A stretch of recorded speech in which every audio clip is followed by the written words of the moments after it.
how a charged particle moves when there is a uniform magnetic field. Let's find out. We take XYZ axis and let's say this is the point O and इस point O पर हमने एक charge particle रखा हुआ है, मास me है, charge plus Q है, ठीक। एंड लेट्स से एक यूनिफॉर्म मैग्नेटिक फील्ड अप्लाई किया हुआ है ओ एक्स डायरेक्शन में, ठीक। ओ एक्स डायरेक्शन में हमने ये मैग्नेटिक फील्ड अप्लाई किया है।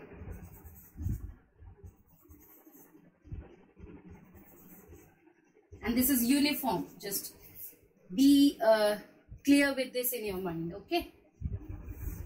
ये magnetic field है B along the OY direction or OX direction, ठीक। Let's say ये चार्ज पार्टिकल जो है प्लस Q, ये इस मैग्नेटिक फील्ड में एंटर करेगा with a velocity v, making an angle theta with x axis, ठीक। इस तरीके से ये चार्ज पार्टिकल एंटर कर रहा है थीटा एंगल बनाकर v वेलोसिटी के साथ, ठीक। सिचुएशन समझ आ गई। एक्स वाई जेड एक्सिस है, ओ एक्स के अलोंग मैग्नेटिक फील्ड अप्लाई किया हुआ है and it's a uniform magnetic field. O point पर एक m मास का और प्लस q चार्ज का एक पार्टिकल रखा हुआ है। ये चार्ज पार्टिकल मैग्नेटिक फील्ड में एंटर कर रहा है with a velocity v and making an angle theta with the x axis, ठीक। अब इस v को हम दो रेक्टेंगुलर कंपोनेंट्स में ब्रेक कर सकते हैं, v cos theta and v sin theta, correct. So let's say इस डायरेक्शन में बनेगा v cos थीटा एंड इस डायरेक्शन में बनेगा v sin थीटा, करेक्ट। जिस डायरेक्शन में एंगल होता है उधर cos बनता है एंड ऑपोजिट साइड पे sin बनता है। And let's say v cos theta को मैं v1 से इंडिकेट कर रही हूं, v1 is v cos theta and v sin theta को v2 से इंडिकेट कर रहे हैं, ठीक। अब इन दोनों कंपोनेंट्स को हम अलग अलग देखेंगे, ठीक। हॉरिजॉन्टल डायरेक्शन अलग देखेंगे, वर्टिकल डायरेक्शन अलग देखेंगे। पहले देखते हैं v sin थीटा कि v sin थीटा की वजह से क्या होगा, ठीक। अब मैग्नेटिक फील्ड x एक्सिस में है, v sin theta y axis पर है, करेक्ट। म्यूचुअली परपेंडिकुलर है दोनों एक दूसरे के, तो फोर्स लगेगी इस पर। कौन सी फोर्स लगेगी? मैग्नेटिक लॉरेंट्ज फोर्स, यस और no? For correct for component velocity v2, the force will be the magnetic Lorentz force which is q into v cross b। v cross b है यहां पर, b इधर है, v इधर है, cross product आएगा v cross b। so force will be in a direction perpendicular to the plane containing v and b, yes। so f is equal to q v cross b। अब यहां पर ये v sin theta v2 लिया है तो मैं इसको v2 कर रही हूं, राइट। सो इसको ओपन करेंगे तो हमारे पास आएगा q v2 b sin theta. अब यहाँ पे थीटा कितना है? What is theta? The angle between v2 and b, और वो कितना है? 90 डिग्री। So sine 90, correct. तो ये मेरे पास फोर्स आ गई, F is equal to Q V2 B, और Q V2 की वैल्यू है V sin theta into B, correct, ये फोर्स आ गई और इस फोर्स की डायरेक्शन आप राइट हैंड रूल या फ्लेमिंग्स लेफ्ट हैंड रूल से निकाल सकते हो। ठीक है, डायरेक्शन क्या रहेगी? Perpendicular to the plane containing V2 and B। अब फिर ये चीज हम यहां लगाएंगे, फोर्स जो है वो परपेंडिकुलर है V2 के, correct. V2 along y axis है, B अलोंग x एक्सिस है, तो फोर्स कौन सी एक्सिस में होगा? ठीक, अब ये फोर्स परपेंडिकुलर है V2 के, तो ये फोर्स इस वेलोसिटी V2 का मैग्नीट्यूड को चेंज नहीं करेगा। भाई अगर जिस डायरेक्शन में V2 है उसी डायरेक्शन में अगर फोर्स लग रही होती तो ये इस चार्ज पार्टिकल की वेलोसिटी को बढ़ा देता, लेकिन जिस डायरेक्शन में वेलोसिटी है फोर्स उस डायरेक्शन में लग ही नहीं रहा, फोर्स लग रहा है उस डायरेक्शन में जो कि परपेंडिकुलर है V2 के, तो फोर्स इस वेलोसिटी V2 पर कोई भी इफेक्ट नहीं डालेगा।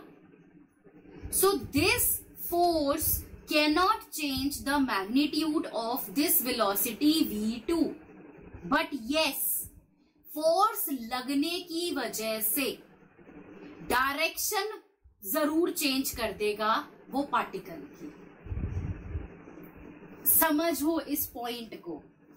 मैं वही एग्जांपल फिर से देती हूं कि मान लो एक बच्चा, छोटा बच्चा साइकिल चला रहा है, वो इस डायरेक्शन में बढ़ रहा है और पीछे से आप इसी डायरेक्शन में फोर्स लगा रहे हो, तो बच्चे की वेलोसिटी बढ़ेगी बढ़ेगी। लेकिन अगर एक बच्चा इस डायरेक्शन में मूव कर रहा है और फोर्स आप किसी और डायरेक्शन में लगा रहे हो, तो उस फोर्स से इस बच्चे की स्पीड पे कोई फर्क नहीं पड़ना। सेम चीज यहां हो रही है। V2 या V sin theta y axis के अलोंग है, फोर्स z एक्सिस के अलोंग लग रही है, तो फोर्स इस चार्ज पार्टिकल की वेलोसिटी को चेंज नहीं करेगा।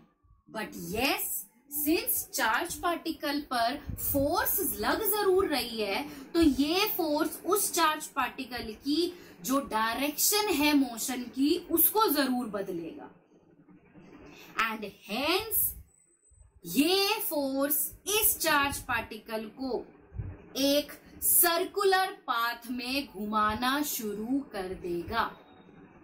क्यों होगा सर्कुलर पाथ? कोई बता सकता है देखकर यहां से? Why the path is circular?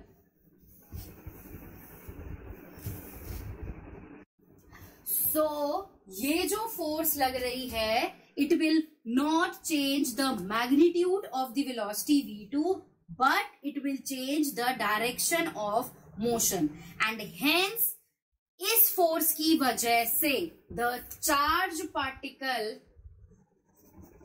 Is made to move in a circular path. ठीक, तो इसकी वजह से ये चार्ज पार्टिकल मैग्नेटिक फील्ड के अंदर एक सर्कुलर पाथ में मूव करेगा। किसी को कोई डाउट यहां तक? ठीक, अब इस मैग्नेटिक लॉरेंस फोर्स की वजह से the particle is undergoing a circular motion. तो मैं यहां पर एक डायग्राम बनाऊंगी। ये क्रॉस क्रॉस क्रॉस जो बनाया है, ये आप ध्यान रखना, जब भी हम क्रॉस बनाएंगे, क्रॉस का मतलब होता है into the plane of the paper. ये क्रॉस क्रॉस मैंने मैग्नेटिक फील्ड बनाई है, क्रॉस का मतलब into the plane of the paper. And अगर डॉट हो, so this is out of the plane of the paper. Just remember this, ये symbols हैं। ठीक, so cross is into the plane of the paper and dot is out of the plane of the paper।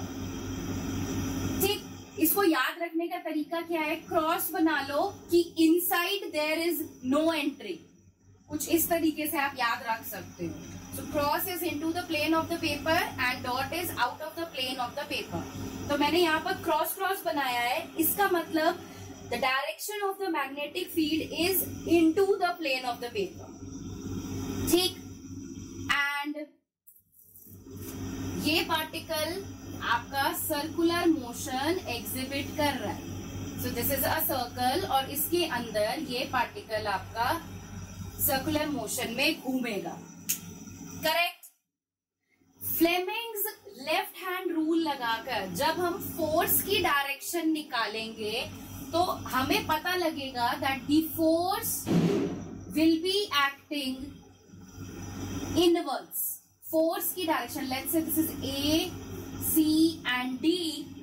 तो जो ये magnetic Lorentz force लग रही है इसकी डायरेक्शन इनवर्ड्स होगी. जैसे ए ओ या सी ओ या डी ओ, इस तरीके से आप फ्लेमिंग्स लेफ्ट हैंड रूल लगाकर ये निकाल सकते हैं. ठीक. अब सिंस जो मैग्नेटिक लॉरेंस फोर्स है it is acting inwards towards the centre of the circular path, तो हम बोल सकते हैं कि ये जो मैग्नेटिक लॉरेंस फोर्स है ये इस चार्ज पार्टिकल को सेंट्रीपिटल फोर्स प्रोवाइड कर रही है सर्कल में घूमने के लिए. कह सकते हैं भाई, हमने यहाँ पे कंक्लूड कर लिया कि ये जो चार्ज पार्टिकल v वेलोसिटी से एंटर कर रहा है ये मैग्नेटिक लॉरेंस फोर्स की वजह से सर्कुलर मोशन में घूमेगा. तो अगर एक पार्टिकल सर्कल में घूम रहा है, सर्कल में घूमने में कौन मदद करता है? Centripetal force. सो हम कंक्लूड कर सकते हैं कि ये जो मैग्नेटिक लॉरेंस फोर्स है ये इस चार्ज पार्टिकल को नेसेसरी सेंट्रीपिटल फोर्स प्रोवाइड कर रही होगी एंड इसी वजह से ये पार्टिकल आपका सर्कल में घूम रहा है. ठीक. तो हम अब इन दो एक्सप्रेशंस को इक्वेट कर देंगे. क्या क्या हैं दो एक्सप्रेशंस? Q V2B, ये थी हमारी magnetic Lorentz force and this is providing the necessary centripetal force. So centripetal force is mv² by r and V बनेगा V2. करेक्ट. तो यहां से हम V2 की वैल्यू निकाल सकते हैं. एक V2 कैंसिल हो गया. तो यहां से V2 मेरे पास आ जाएगा Q B R by M. Correct. या हम कह सकते हैं V sin theta is Q B R by M. यानी कि ये जो चार्ज पार्टिकल है ये इस सर्कुलर पाथ में इतनी वेलोसिटी से घूमेगा. क्या ये उसकी लीनियर वेलोसिटी आ गई है एंड आप देख सकते हो Q कांस्टेंट है, B सेम है यूनिफॉर्म, R फिक्स रहेगा, M सेम रहेगा.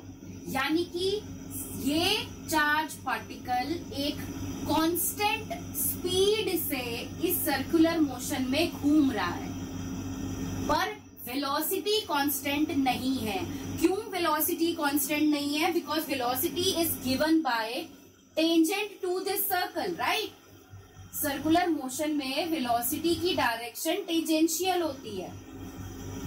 सर्कुलर पाथ के हर एक पॉइंट पर वेलोसिटी की डायरेक्शन बदलती है. तो इसीलिए हम बोलते हैं कि वेलोसिटी का मैग्नीट्यूड तो कांस्टेंट है लेकिन डायरेक्शन चेंज होने की वजह से वेलोसिटी चेंज हो रही है. Correct. So this is what the velocity, or I would say the magnitude of velocity with which the charge particle is moving in the circular path. Okay, so the angular velocity velocity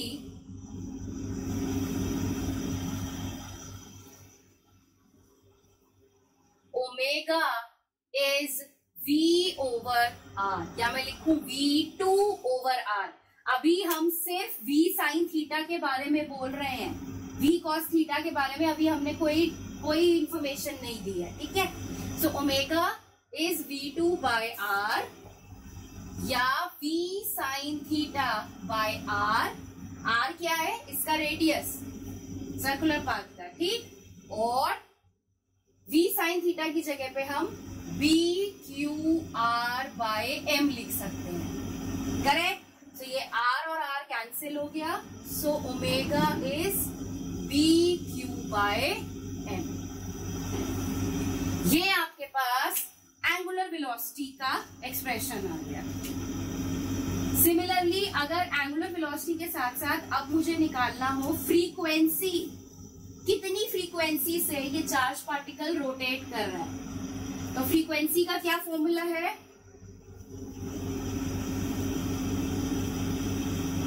new निकालना है अगर, तो कैसे निकल सकता है new?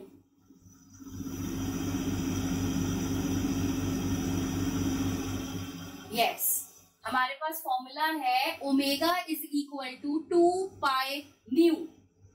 So nu is omega upon 2 pi. ये सारे फॉर्मूलाज 11th में करे हैं हमने।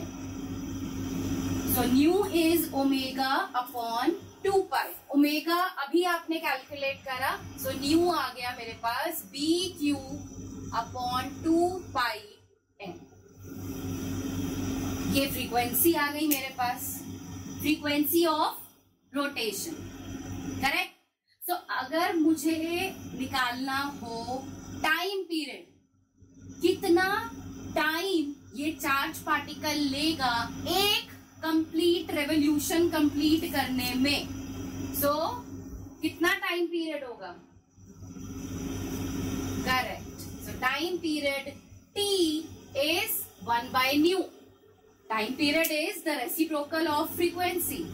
सो यहां से टाइम पीरियड का एक्सप्रेशन आ गया 2 pi m upon b Q.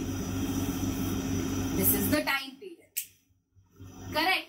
और आप यहाँ पे देख सकते हो कि time period of revolution is independent of the velocity of the charge particle. Yes, charge particle कितनी वेलोसिटी से इस सर्कुलर पाथ पे घूम रहा है, इस बात पर टाइम पीरियड डिपेंड कर ही नहीं रहा।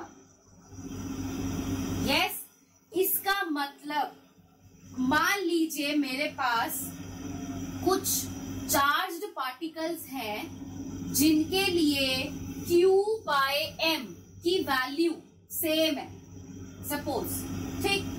Q बाय M जो है उसको हम क्या बोलते हैं? Q by M, charge upon mass, इसका एक नाम है जिसको बोलते हैं स्पेसिफिक चार्ज, ठीक है। Charge upon mass is called as specific charge.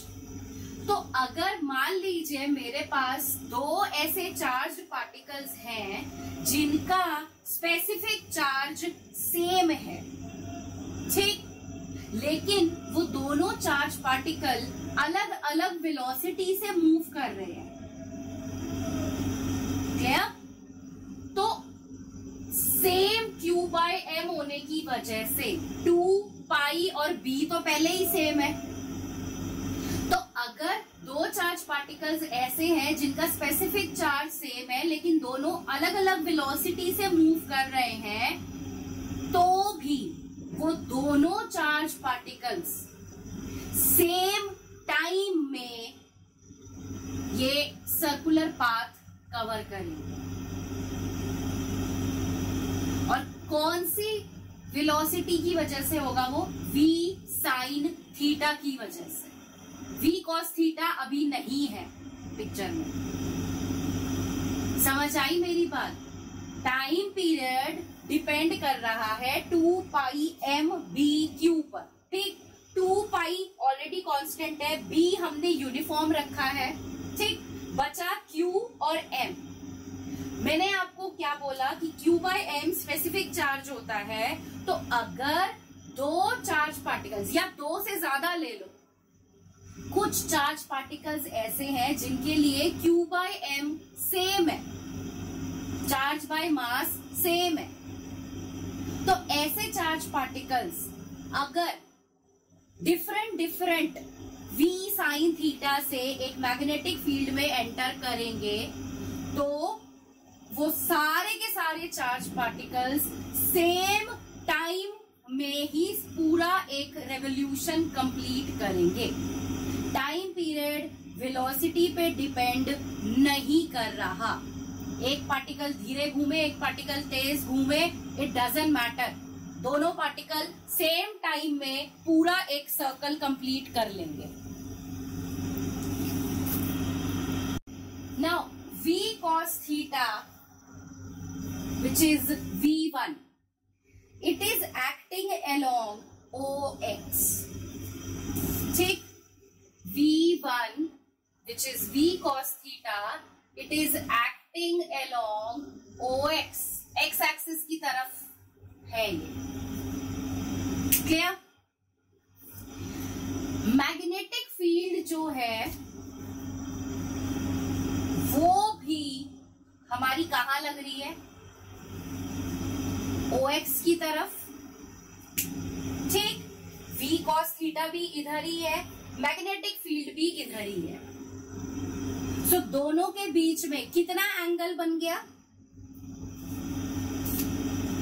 0 degree, correct. लगाओ जरा फॉर्मूला मैग्नेटिक लॉरेंस फोर्स का, Q V B sine theta होता है, तो Q V one B sine 0 degree, क्या आएगा फोर्स, 0, करेक्ट। इसका क्या मतलब है कि जब एक चार्ज पार्टिकल मैग्नेटिक फील्ड में एंटर कर रहा है, तो हॉरिजॉन्टल कंपोनेंट ऑफ वेलोसिटी से जब वो मूव करेगा, तो उस चार्ज पार्टिकल पर कोई भी फोर्स नहीं लगेगी। तो कोई भी फोर्स नहीं लगेगी का क्या मतलब है, ये चार्ज पार्टिकल जो v cos थीटा से इस डायरेक्शन में मूव कर रहा है, ये सीधा सीधा चलता जाएगा, लीनियर डिस्टेंस कवर करेगा। तो v cos थीटा की वजह से the particle will cover a linear distance, it will travel in a straight line, clear. कोई डाउट किसी को? भाई नेचुरली पार्टिकल ऐसे चल रहा है, जब कोई फोर्स उस पर लग ही नहीं रही तो आराम से सीधा सीधा चलता जाएगा वो पार्टिकल। तो v साइन थीटा की वजह से सर्कुलर मोशन है, v cos थीटा की वजह से स्ट्रेट लाइन मोशन है। तो अगर हम इन दोनों कंपोनेंट्स का कंबाइंड इफेक्ट देखें, तो चार्ज पार्टिकल जो मैग्नेटिक फील्ड में मूव कर रहा है, वो लीनियर पाथ भी कवर कर रहा है और सर्कुलर पाथ भी कवर कर रहा है। हेंस वी विल कंक्लूड कि जब ये चार्ज पार्टिकल लीनियर और सर्कुलर दोनों पाथ कवर कर रहा है, दैट मीन्स इस चार्ज पार्टिकल का जो पाथ है that is helix, helical path होगा इस चार्ज पार्टिकल का। इसका मतलब जैसे ही ये चार्ज पार्टिकल v वेलोसिटी से यहां एंटर करेगा, सीधा भी जाएगा, सर्कल में भी घूमेगा, so it will undergo a helical path. इस तरीके से ये चार्ज पार्टिकल मूव करेगा। समझ आया? तो अगर एक चार्ज पार्टिकल को आप सिर्फ और सिर्फ इलेक्ट्रिक फील्ड में मूव कराते हो, तो वो charge particle parabolic path follow करेगा इलेक्ट्रिक फील्ड के अंदर, और इलेक्ट्रिक फील्ड से बाहर निकलते ही स्ट्रेट लाइन पाथ लेकर चला जाएगा। लेकिन अगर आप एक चार्ज पार्टिकल को मैग्नेटिक फील्ड में एंटर करवाते हो v वेलोसिटी से, तो ये charge particle v cos theta horizontal component of velocity की वजह से लीनियर पाथ कवर करेगा और v sin theta perpendicular component of velocity की वजह से सर्कुलर पाथ कवर करेगा। And hence as a combined effect this charge particle will undergo a helical path. It will move in a helix when it is when it is incident in a magnetic field.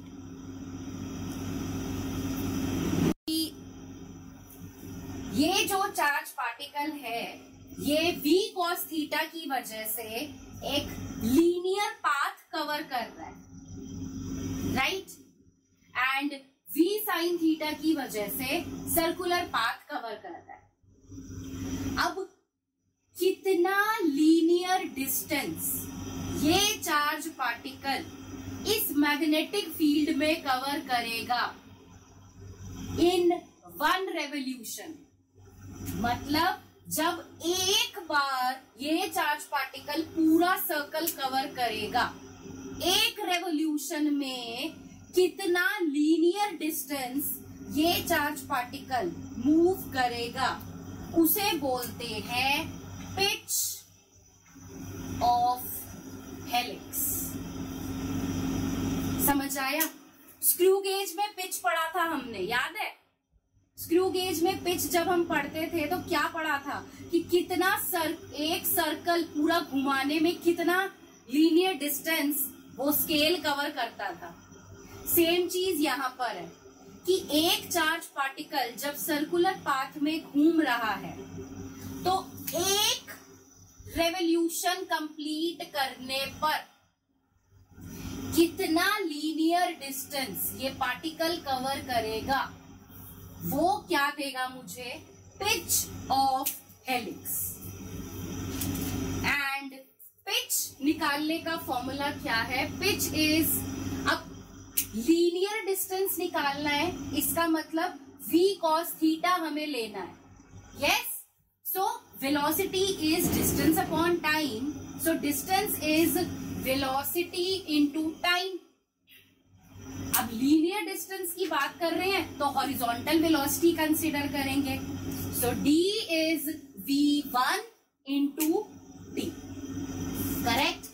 और v1 अभी हमने calculate, v1 है v cos theta और time period t अभी पीछे calculate करा था 2 pi m upon bq।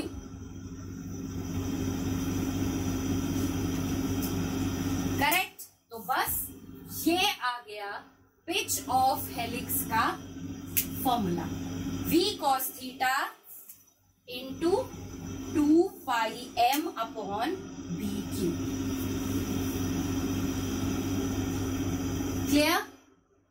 तो यहां से हम क्या क्या चीजें कंक्लूड करी हम लोगों ने कि अगर एक चार्ज पार्टिकल मेरे पास है जो रेस्ट पर है, अगर तो वो रेस्ट पर ही है तो उस पर कोई फोर्स वैसे ही नहीं लगेगी, करेक्ट? क्योंकि v 0 है, तो force is qvb sin theta, तो वो तो वैसे ही 0 हो गया। लेकिन अगर एक चार्ज पार्टिकल मूव कर रहा है parallel to the direction of the field, यानी कि v cos थीटा से अगर वो मूव कर रहा है या मान लो एंटी पैरेलल मूव कर रहा है, तो दोनों ही सिचुएशंस में भी फोर्स 0 होगी, क्योंकि अगर particle parallel to field move कर रहा है so theta is 0। Yes, parallel के केस में थीटा इज 0, और अगर एंटी पैरेलल मूव कर रहा है तो थीटा इज 180 डिग्री। साइन 0 0 होता है, साइन 180 वो भी 0 होता है। तो चाहे एक चार्ज पार्टिकल रेस्ट पे हो या एक चार्ज पार्टिकल पैरेलल या anti parallel to magnetic field move करे, उस चार्ज पार्टिकल पर कोई भी फोर्स नहीं लगेगी। ये पहला कंक्लूजन है, ठीक। दूसरा कंक्लूजन कि अगर charge particle perpendicular to field move कर रहा है, यानी कि v sin थीटा से, तो उस पॉइंट पर उस पे मैक्सिमम फोर्स लगेगी जो हमने निकाली लॉरेंस फोर्स से, और हमने उस लॉरेंस फोर्स को सेंट्रीपिटल फोर्स के इक्वल रखा। हाँ जी, नहीं तो एक मिनट। अब एक रिलेशन और है कि हमने मैग्नेटिक लॉरेंस फोर्स और सेंट्रीपिटल फोर्स को बराबर रखा था। Yes, B Q V is equal to mv square by r। v2 है ये फैक्टर, ठीक है। अगर मैं यहां से r निकालूं तो मेरे पास r कितना आएगा, mv अपॉन bq, करेक्ट। या मैं इसको इस तरीके से भी लिख सकती हूँ, v upon b q by m, specific charge की टर्म्स में लिख दिया। तो यहां से आप देख सकते हो that the radius of this circular path, it is directly proportional to the velocity, but it is inversely proportional to specific charge. Correct? इसका मतलब अगर एक स्लो मूविंग चार्ज पार्टिकल है तो वो स्लो मूविंग चार्ज पार्टिकल एक ऐसा circular path में घूमेगा जिसका रेडियस छोटा होगा, एंड अगर एक फास्ट मूविंग चार्ज पार्टिकल है तो वो चार्ज पार्टिकल ऐसे सर्कुलर पाथ में घूमेगा जिसका रेडियस ज्यादा होगा, एंड इसी वजह से टाइम पीरियड क्या रहेगा, सेम। हमने कहा था ना कि टाइम पीरियड वेलोसिटी पे डिपेंड ही नहीं कर रहा, तो चाहे एक चार्ज पार्टिकल तेज घूम रहा है चाहे एक चार्ज पार्टिकल धीरे घूम रहा है, दोनों के दोनों सेम टाइम में एक रेवोल्यूशन कंप्लीट करेंगे। तो क्या रीजन है उसके पीछे, ये रीजन है कि अगर एक चार्ज पार्टिकल बड़ी हाई वेलोसिटी से सर्कुलर पाथ में घूम रहा है तो उसके लिए वो सर्कुलर पाथ बड़ा होगा, रेडियस बड़ा होगा उस सर्कुलर पाथ का। जबकि अगर एक चार्ज पार्टिकल कम वेलोसिटी से एक सर्कुलर पाथ में घूम रहा है तो उस सर्कुलर पाथ का रेडियस कम